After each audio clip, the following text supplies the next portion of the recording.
Hey guys, my name is Tim, and we're here with Mayor Rich Tran, and this is our very first segment of what we call Coffee with the Mayor.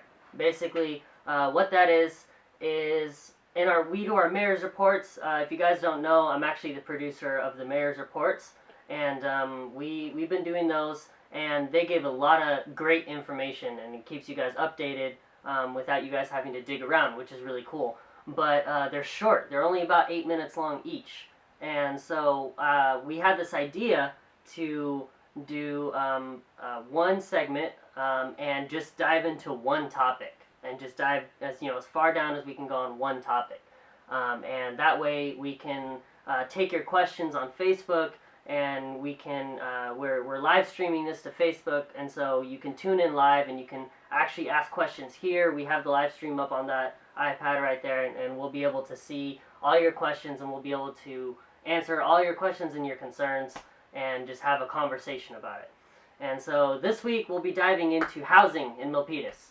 That's a big issue right now. A lot of people, they grew up in Milpitas, they've lived here all their lives, they work here, or they work around here, and they can't afford to stay. They can't afford to live in Milpitas because the housing's so high. So we're going to talk about that today. And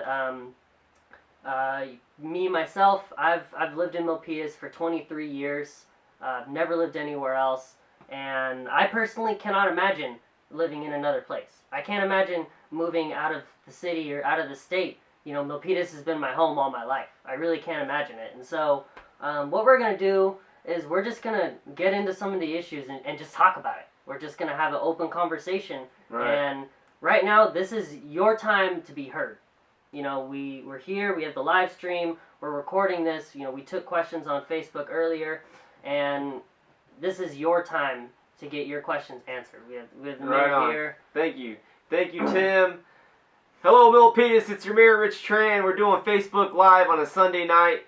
Thanks for tuning in, whether you're at home or at work or at a friend's place or at a family's place. Thanks for tuning in. We just want to connect with you via Facebook Live and take your questions live. We're going to hang out with you. It's Coffee with the Mayor and Tim Alcorn from Milpitas. We're hanging out at the bottom of the hills of Milpitas by Randall Elementary. Thanks for joining us once again. And Tim's got some great questions from the community regarding housing that we're going to be discussing. And we just want to have an open dialogue and have some fun serving the residents of Milpitas. Tim? So, I'll be reading off some of your questions here for the rest of the time. And remember, we're on Facebook Live right now. If you guys haven't put in a question and you have something that's burning inside you want to ask or you want to say, tune in live and comment on there and ask your question. Like I said, we have the live stream up here. We can answer all your questions live. So, first thing that was brought up here is we've had a lot of new housing in the area. And there's been a lot of stuff going on. There's construction right now, and then we have BART coming in, which is going to make people, want to build houses in here right now. Have you approved lots of new housing since you became mayor? Yeah, right on, Tim. Thanks for asking. Folks in our city, in our community, in our neighborhoods, ask me all the time about what's going on with the housing. Milpitians understand over the past several years we've built a ton of new housing over on the other side of 680, going towards the west side and the south side of Milpitas. And I'm doing my best now as the mayor. It's only been about a year and a few months that I've been in office, and there's a different time before me, which I'm not going to get too much into, but housing in Milpitas is very challenging. I believe we have 3% vacancy for our rentals in Milpitas, which at 3% vacant, that tells you that it's a very competitive rental market. But Milpitians, and I think most folks do understand that, it's not just Milpitas, it's every city in the peninsula, the South Bay, and the Bay Area. This technological economic boom over the past handful of years during the economic recovery following the Great Recession has been astronomical.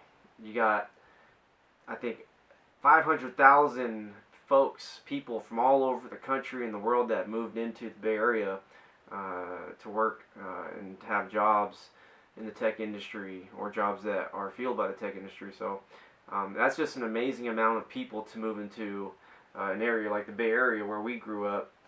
And so that's what's really driving up a lot of the cost of living, the real estate home values, rent.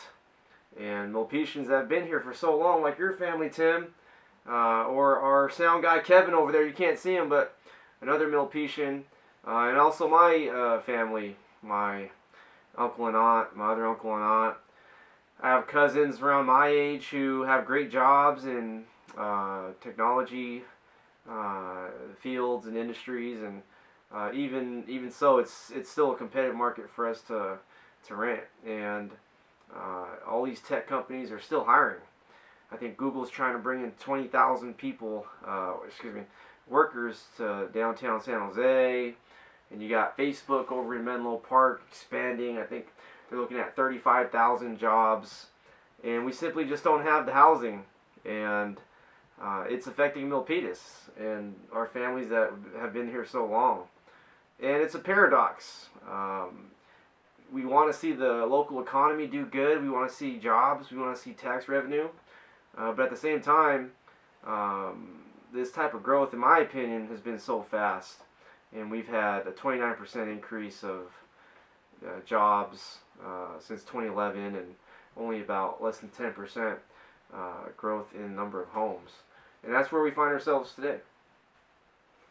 So, in the future, the pricing of housing is one thing that's killing us here. And some of the comments on the post you put, people said, I had a 2-bedroom house sell for $2.5 million, which is that's insane. And so, one thing that was brought up was, do you ever think that Milpitas might provide maybe like a tax break to people who come in and they build affordable housing? That's a great question, Tim. It doesn't have to be a tax break, but right. some sort of incentive to make people want to build affordable housing. Yeah, absolutely. I think when we talk about affordable housing, it's a very detailed subject and initiative within our community. We can't build affordable housing out of thin air. It takes partnerships. The city, at this point, in my opinion, we can't just build affordable housing by ourselves. We can't build a 200-unit apartment complex affordable housing. It just costs too much money. I think even 100 units of affordable housing, that's going to go about maybe $50 million. The cost of the land, the cost of construction, the cost of labor.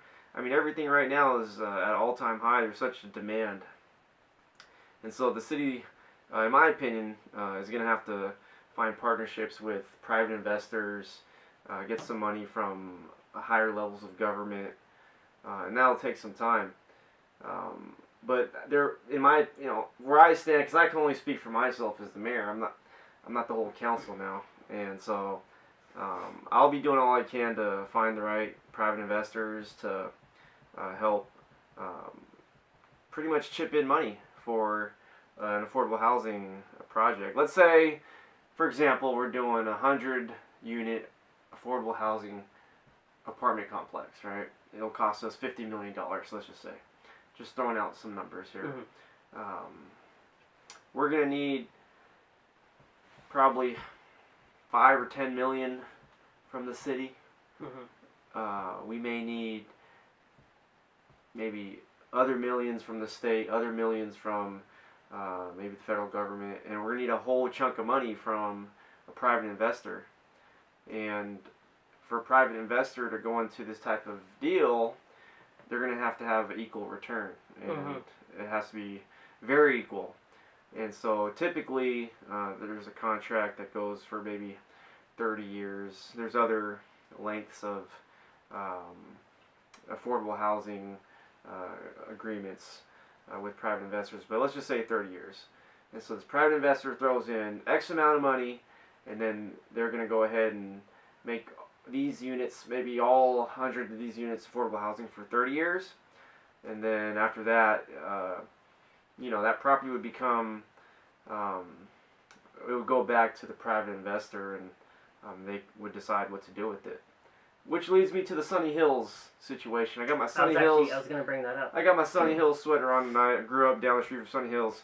Shout out to Sunny Hills. You know we love you. That's what happened with Sunny Hills last year. The contract between the owner of Sunny Hills and HUD, that reached 30 years. I mean, it got to a point where I think the developer had the decisions to make, and fortunately, great folks, those developers, in my opinion, were able to come to an agreement for a 5-year extension and to take the time to explore other options. That's good. That's good. Sunny Hills is definitely an important part of people being able to live here. That can't spend $2.5 million on a 2-bedroom house. So that's really good. I was gonna bring that up. So sometimes, when I hear about people talking about housing in Milpitas, they just kind of say Milpitas, just make affordable housing. Mm-hmm. And I think one thing you kind of explained was it's just not that easy. There's a lot of moving parts. There's Right. a lot of things that need to come into play, a lot of ducks that need to get in a row before you can just put up affordable housing. And so I guess that answers some of the questions of people saying, why can't you just build affordable housing? Right. One thing I wanna bring up, because I've definitely heard this, is people talk about rent control. In Mountain View, last year there was a bill that was presented to rent control section of Mountain View, Mm-hmm. and people are kind of saying like, well, can we rent control sections of here? Mm-hmm. Coming from the mayor's point of view, do you think rent control is a possibility for Milpitas? Yeah, rent control, that's a big topic, a heavy topic here in Milpitas. And really, Tim, I think anything's possible when it comes to housing policy. It just takes the right support from leadership in City Hall. I'm one of 5 members on our city council, and I don't make decisions. I'm just one equal vote with the rest of the 4 to make 5 votes, and we need 3 out of 5 votes to push forward any great idea. And for rent control, the council, if you take a look at our minutes for our meeting, we didn't have enough support, enough of a majority to really push forward rent control at this time. And it all just depends on who's there in City Hall on the council representing the people, and that's why if folks want rent control, they're going to have to reach out to their elected officials and make their voice heard. A lot of people forget that they can actually go to the city council meetings and reach out. Yeah. And it's not just here on stuff like this where your voice can be heard. You can reach out, and if you want something pushed through, or if you want to make your voice heard, there's a lot of ways to do that. Right. So I'm gonna dive into some of the comments here. Yeah. And one thing a lot of people are saying is single parents who work full time. Right. They can't afford to live here, Mm-hmm. but they don't have many options. Mm-hmm. Is that something that that comes into the conversation when you're in city council or wherever talking about Right. housing? Single parents who can't afford to maybe have childcare Mm-hmm. and pay rent. Right. Is that something that ever comes up? Yeah, definitely. The cost of living, the quality of life has been significantly impacted by the housing crisis. And I'll repeat it, it's a housing crisis here in the Bay Area. I'm not singling out Milpitas at all, but it's a housing crisis in Milpitas. It really is.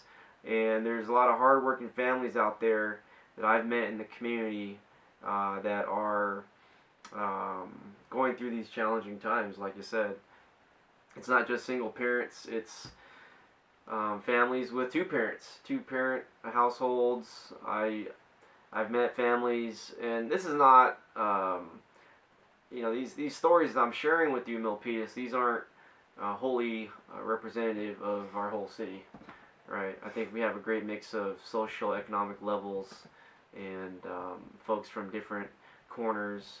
But I do see people in the community. I've met parents that have 2 kids renting a 1-bedroom apartment, and their kids, they're getting older. They're getting 3 years old, 5 years old, and they're getting older. I know single moms in Milpitas with, a 1-bedroom and 2 kids, and I've met folks who rent homes. I know a family that rents a home in Milpitas, a very nice house, single-family house. Both parents make $100,000, and still, the cost of living, it's draining folks' pockets, and so there's different angles that we can solve this issue. And building more housing is one angle, but based on the numbers, we could build for years and not be able to meet the need that exists today.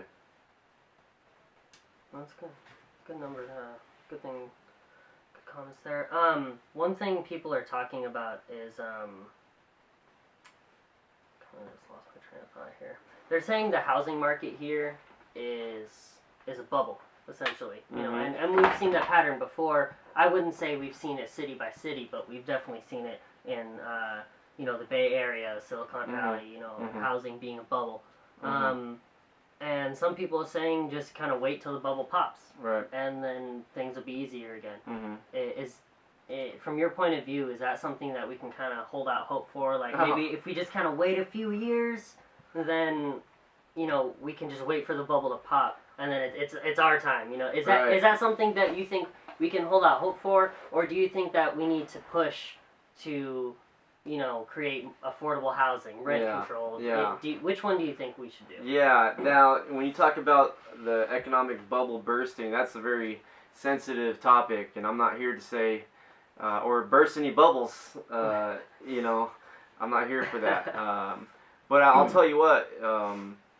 Every economist out there, from Wall Street to the financial district in San Francisco, they're watching our economy, and they're always looking to see where there's any areas of concern or threats to our economy. And in my opinion, I'm no economist, I'm no expert, but I have circled this city a million times, and I've spent time in other cities, and I've lived through at least one recession. When I graduated from college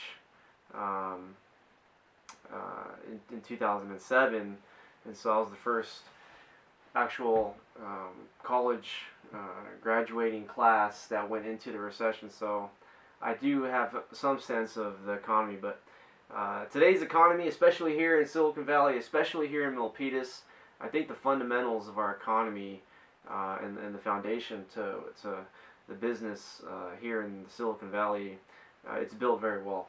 And I'm not sure if we're going to see any type of slowdown. There's no indicators that would convince me that there's any type of slowdown happening in the near future, at least. I am watching certain tech companies, unicorns, companies that are valued at over $1 billion, to see how their cash flow is and if they're going to be sustainable. Like Uber, for example, right? Uber's sitting on about $5 or $6 billion, but yet every quarter they lose about maybe over $1 billion, and they keep raising money. And so I'm always looking for companies like that, examples like that, to see if there's any weakness to the business model for many of these tech companies. Okay, so to kind of spin that question a different way, you think that instead of us kind of waiting to see what happens, we should just try and go for it now. Try and go to a city council meeting, Mm-hmm. call your elected officials, Mm-hmm. and try and figure out some of the options now. You think that'd be kind of a better way of going For determining for like how the housing economy costs. is going to go? No, more housing costs. Okay. Because that the Right. housing market, sometimes it's a buyer's market, sometimes Right. it's a seller's market. Right. And right now, it's definitely a seller's market. Yeah. You're getting the money when you sell your house. Right. You're not getting a bargain when you buy. Right. And because that kind of fluctuates, some people are kind of wondering, like, should we kind of wait until it's a buyer's market, Mm-hmm. or should we fight and do something now? Well, it's not my job to give real estate advice, and I would never do that, Milpitas. But I would say patience is a great thing. And for myself, I can speak for myself, I'm not very much in the mood to purchase a home in this real estate environment. I'm waiting for it to cool down. The mayor's waiting for it to cool down for a bit, maybe in a year or two, to see where it's at. As a prospective buyer, I hope the market doesn't continue to skyrocket where I totally get left behind. I know over the last 2 years, the market has really kind of heated up to hot lava volcano levels. In Santa Clara County, for example, right? I like throwing out some data. We have, I think, close to 2 million people. Is that right? And yet we have less than 1,000 listings of homes, if I'm correct. But those are the numbers that I read, and that's just unbelievable. The supply and demand, and I can't encourage anybody out there to make any decision. That's not within my scope. Well, that's good. So, I don't have many other questions here. We kind of went into some of those crazy topics. Yeah. Can you think of anything that you would want to add that's just come up in conversation, or the live stream? Do we have anything? No further questions. Yeah, I see. What's up, Milpitas? We got your questions here. But just to say, kind of my last words on housing right now, it would take me 3 hours to talk about every single aspect of housing. But I will tell you what, I was born and raised here in this valley, raised in Milpitas, and all the families I grew up with here in Milpitas. I know families over by the sports center. I'm not going to name names, but I know families over by the sports center who bought their home way back for $30,000, and now their home's worth $1 million, 1.1.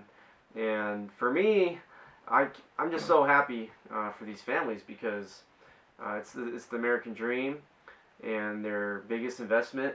Typically, your mortgage is your biggest investment in your lifetime, and for me to see that folks are in a great financial position, you got to be happy for folks.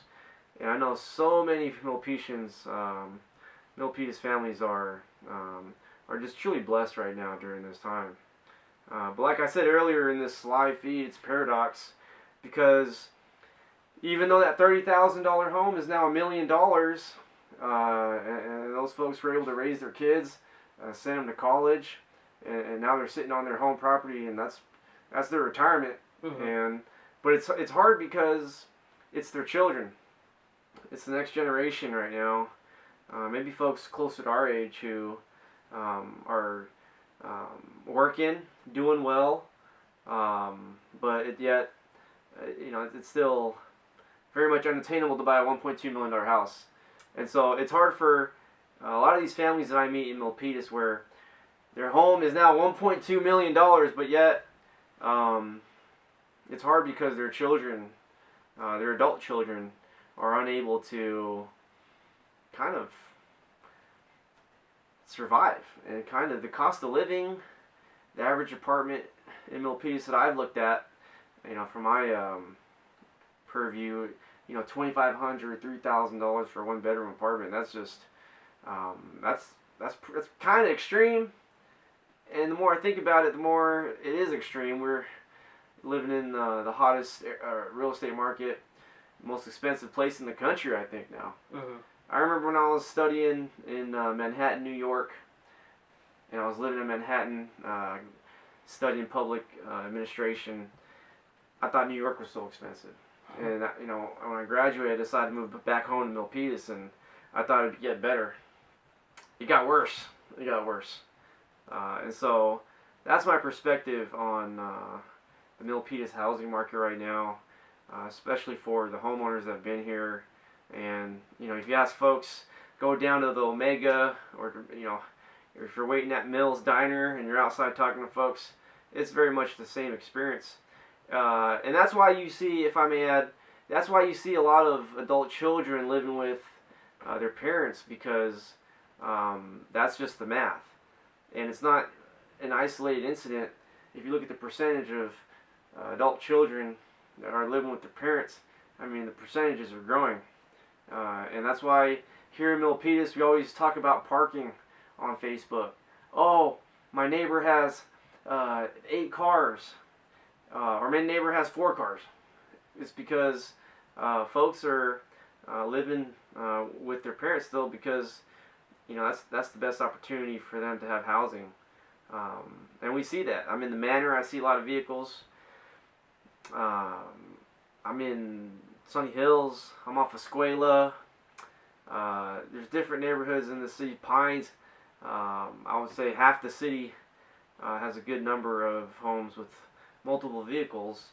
And one of the key reasons is because the cost of living, folks are shacking up together. But it's not just Milpitas. It's a bunch of cities in our county, all the way up to all the way around the bay, and that's what we're dealing with in Milpitas. We're not any much different from other cities. So, thank you. Yeah. So we actually we got some cool questions Yeah. on the live feed here. I'm gonna go over some of those right now. Just a reminder, this is live right now, so send in your questions. We'll answer them. Now's the time. Now's your time to be heard with this. So Here we go. So I like this one. This person wants to know what were the council members' reasons for not supporting rent control? Yeah, definitely. So Jeannie Davis, what's up, Jeannie? Thanks for tuning in, and thanks for loving Milpitas as we love Milpitas. And that's a tough question to answer, because it's political, and I'm not here to talk too much politics. We're here for the residents, but I will tell you that I'm the one that floated the idea for rent control in Milpitas. I don't think I was proposing anything too extreme.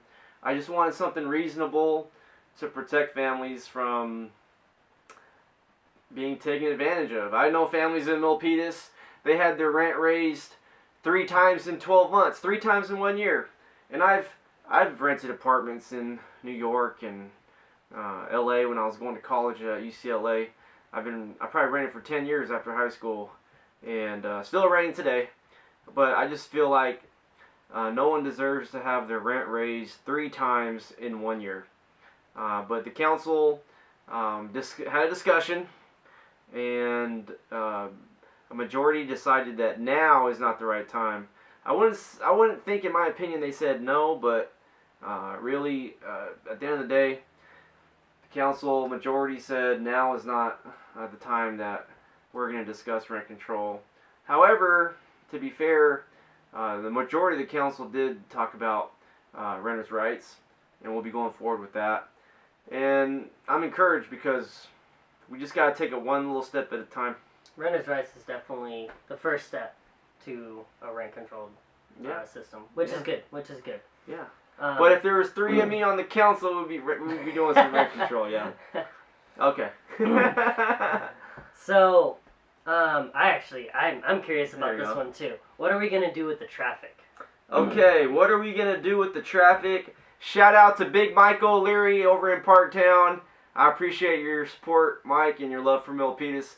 Mike's been living here, I think, over 50 years in Milpitas. Mike is a great resident. But yeah, traffic. You ever driven down Calaveras? The mayor's a part-time mayor, here in Milpitas, we're a general law city, so the mayor, I don't work full-time as the mayor. You may think I do based on all the hard work I do, but I got a separate job. I work over in the military at the Air National Guard at Moffett. That's that airfield on 101 and 237. You're probably driven by, you've seen the planes. I'm over there working on the ground with logistics, and I take 237 every day, people. Yeah, I take 237 west all the way to Sunnyvale, Mountain View. My base is right next to Google headquarters, and so I'm in there. I'm in that traffic, and at the end of the day, I drive back to Milpitas, 237 East, and yep, I get it. That carpool lane doesn't help out Milpetians. I hear ya. And I inch and crawl all the way to Milpitas, and I get to the Denny's, and there's more traffic, and more traffic towards City Hall, more traffic towards the high school where I call home. And so we have to take great measures for traffic. We need to take a look at our traffic technology, our street lights. I think one major key is 237. Calaveras Boulevard from 880 to 680, that's owned by the state.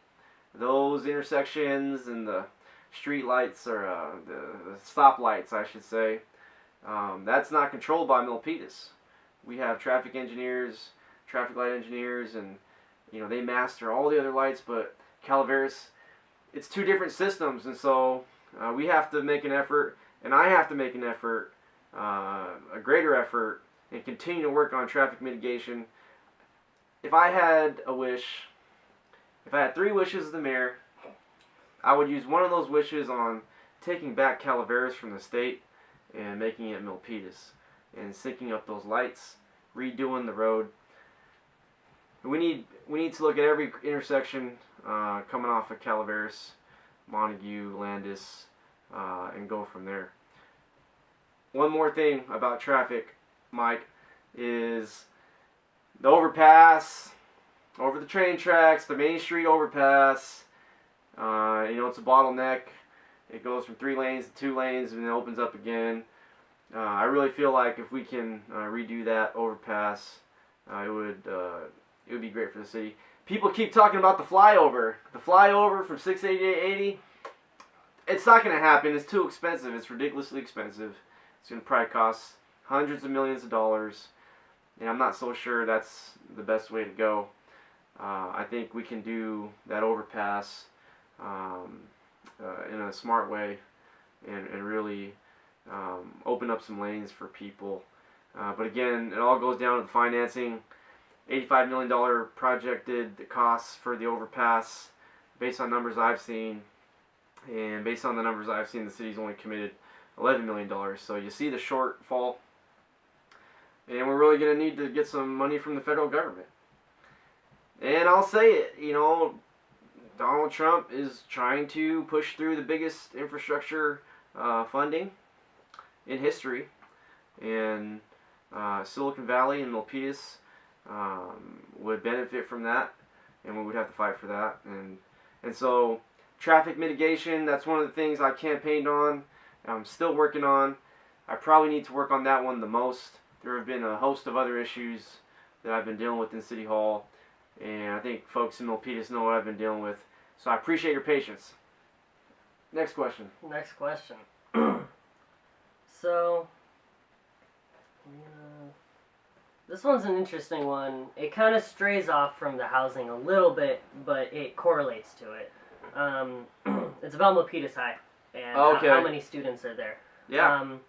Is it possible to distribute the high school student population? Mm-hmm. Well, actually, the funny thing is I've had a lot of conversations. You went to Milpitas High, right? I did. I did go to Milpitas High. But, so you understand. I do. My sister is also a teacher at Rose School. Rose right Elementary now? School. Yeah. Oh, wow. Right down. How about that, huh? Right down the street from where we both live. How about that? And the funny thing is we actually both attended Rose. Uh-huh. And so she went back to Rose as a teacher. That's sweet. Which is pretty cool. That's awesome. That shows how far my family's roots runs with Milpitas.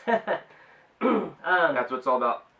But she actually just told me something today about MHS getting something. It's kind of like a satellite campus Mhm. for a lot of their specialized programs. Right. And so some people who go to the main campus right now Mhm. would actually, theoretically, if this does go through, Uh-huh. they would actually not attend the main campus anymore. They would attend the satellite campus, wherever Right. that would be. Right. She was telling me a bit about that, Right.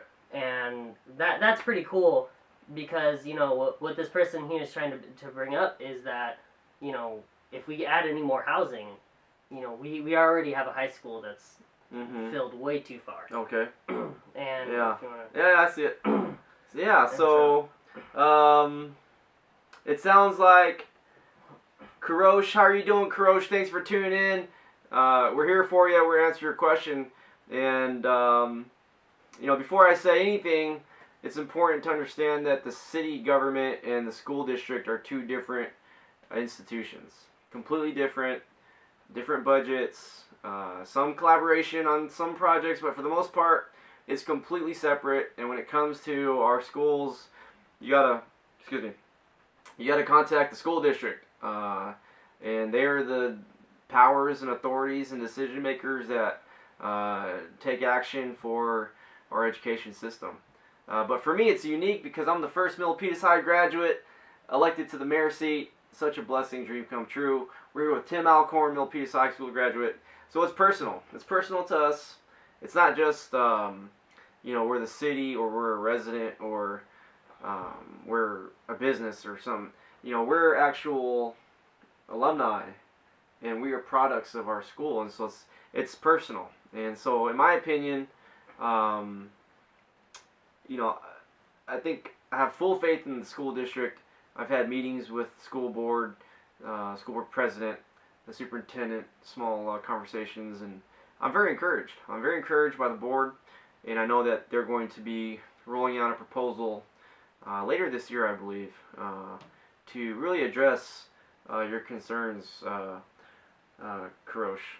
And I'll be doing all I can from my side of the city to support in any way possible for our schools to be the best they can be.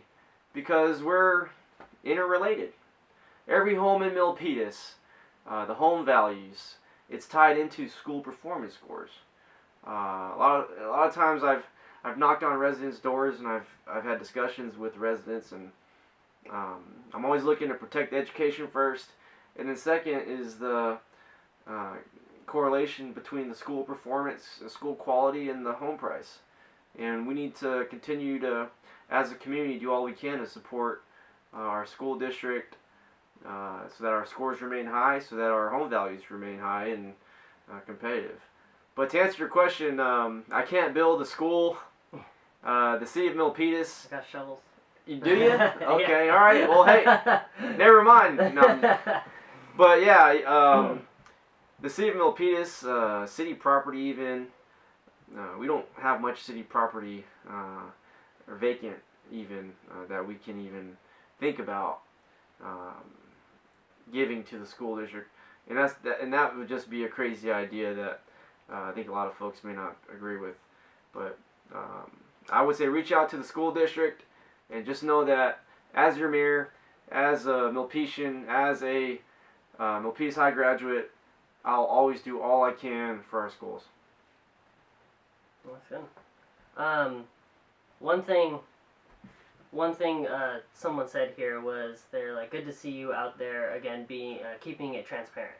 And that's the whole reason why we're doing this podcast. Right. It's podcast. It's not really a podcast, but podcast. We're going live. Interview.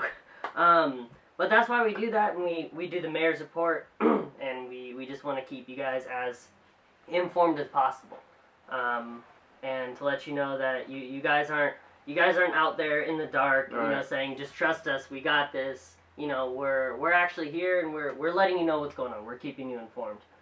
Yeah, Milpitas, the way I'm looking at you right now on Facebook Live, straight in the eyes, is the way that I've knocked on doors across this city, where I've been at Omega Restaurant, or I've been at Mills, where I've been at any Mountain Mike's, Stuffed Pizza. This is the same way, if you haven't met me, where I'm talking to folks, residents, and I'm giving you the eye to eye, and how I feel on things and the outlook. Tim, we got any other questions here? A little off topic, but we can. Yeah, we're taking all the questions. We can get to them. We can get to them. Let's go with this one. Is Milpitas getting a skate park? Yeah, there you go. Skate park. If you didn't know, there's a huge movement within the community for a skate park. There's parents with kids who are skaters. There's kids with parents who are skaters. And folks want a skate park. And so the last city budget, we allocated $3 million for a skate park. That's awesome. And yeah, I know, it's pretty cool, huh? And so the skate park is planned to go into the sports center, but no shovels have been put in the ground. I would say contact Recreation Services for an update with the skate park, as they will be somewhat directing and playing a major role in the skate park. That's 408-586-3210. I'm still gathering more information as to what the update is with the skate park. But Milpitians, anybody out there watching, you got to know our history too. We had a skate park. It was the late 90s. It was the late 90s. It was Vans. Yeah, Van skate park. Yeah, so we had a skate park at Gill Park, behind the old Mervyn's, but that got taken down because, what's a good way to put it?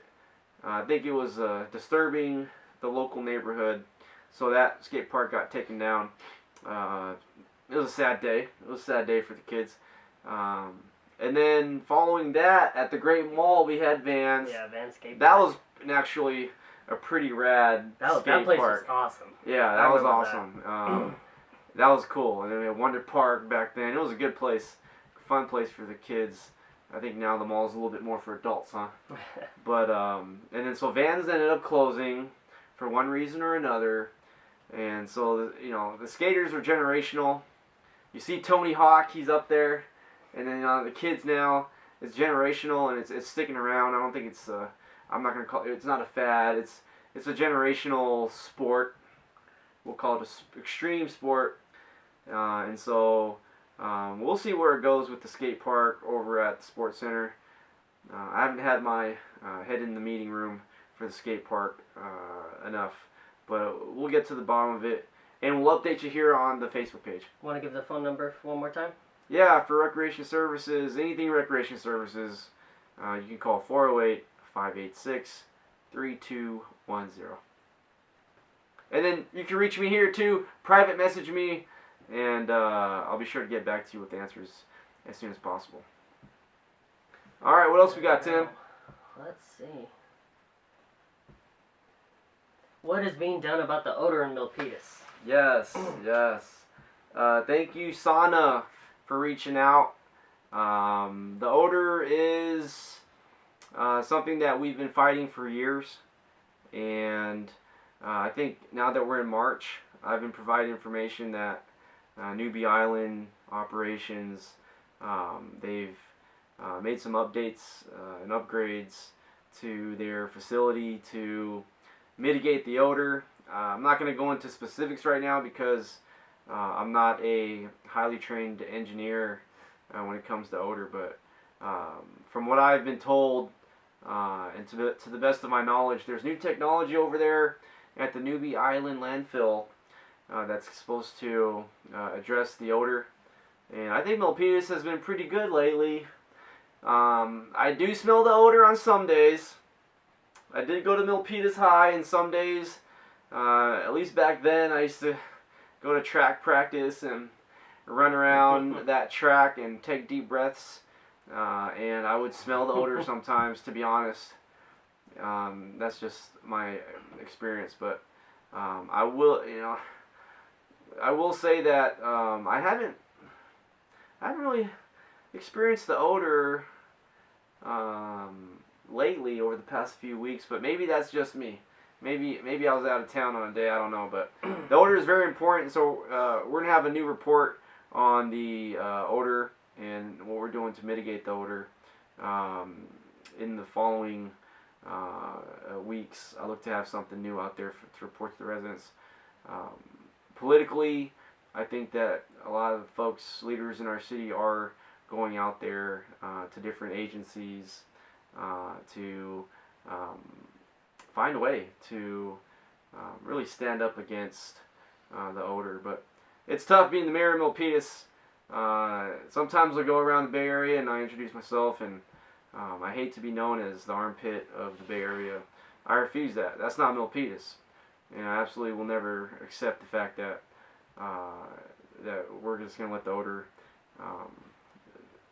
be what it is. And I'll always continue to fight the odor. What else we got, Tim?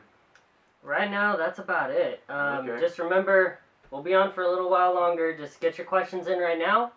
Whatever you have, we pretty much covered as much as we can cover for housing in Milpitas.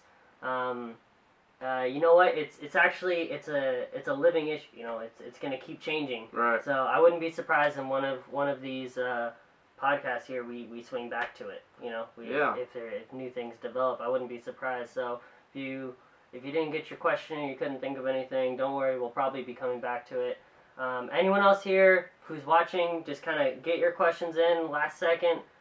We kind of opened it up, and so whatever you guys want to know, any questions you have for us, just go ahead and shoot it there, and we'll answer it. But now, I think that's about it. We're gonna do this as often as possible, maybe once a week, maybe once every couple weeks, and we're gonna really continue to put in all the work here in the city of Milpitas throughout 2018.